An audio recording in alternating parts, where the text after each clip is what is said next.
Hello అండి అందరికీ. రేపు తొలి ఏకాదశి చాలా విశేషమైన రోజు. ఈ సంవత్సరం దేవశయన ఏకాదశి రోజు.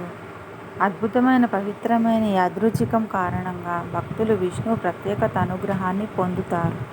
విశ్వాసాల ప్రకారం తొలి ఏకాదశి రోజున ఉపవాసం పాటించడం ద్వారా వ్యక్తి అనే కోరికలు నెరవేరుతాయి. దేవశయన ఏకాదశి శుభ సమయం, పూజా విధానం, మంత్రం, నైవేద్యము, పరిహారాలు, ఉపవాస సమయం గురించి తెలుసుకుందాం. దేవశయన ఏకాదశి శుభముహూర్తం.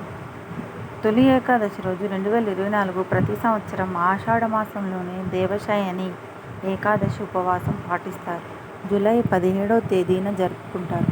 దీన్నే తొలి ఏకాదశి అని కూడా పిలుస్తారు. ఈ ఏకాదశి నుండి విష్ణువు 4 నెలల పాటు యోగ నిద్రలోకి వెళ్తాడని, సృష్టి భారం శివునికి భుజాలపై పడుతుందని నమ్ముతారు. దేవశయన ఏకాదశి పూజ విధానం. బ్రహ్మముహూర్తంలో నిద్రలేచి స్నానమాచరించాలి. పూజ గదిని శుభ్రం చేసుకోవాలి.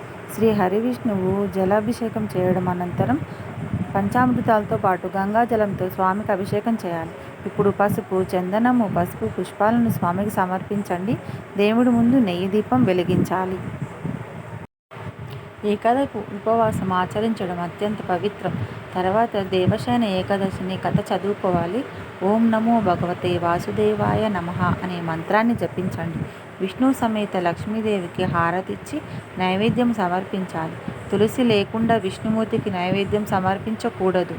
అయితే ఏకాదశి రోజు తులసి ఆకులు మాత్రం పొరపాటును కూడా కొయ్యకూడదు. నైవేద్యం బెల్లము, పప్పు, ఎండుద్రాక్ష, అరటి వంటివి సమర్పించవచ్చు. దేవశయనని ఏకాదశి రోజున శ్రీ విష్ణు చాలీస పఠించడం, అరటి చెట్టును పూజించడం ద్వారా శుభ ఫలితాలు కలుగుతాయి. ఈ ఉపవాసం పాటించిన వ్యక్తి మరణమనంతరం మోక్షం పొందుతాడు. పాపాల నుంచి విముక్తి లభిస్తుంది. దేవశయన ఏకాదశి ఉపవాసం ప్రాముఖ్యత.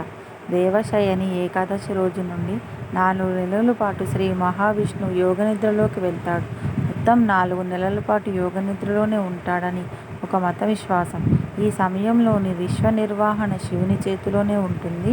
విష్ణువు నిద్రించే ఈ 4 నెలలను చాతుర్మాసం నెలలు అని అంటారు.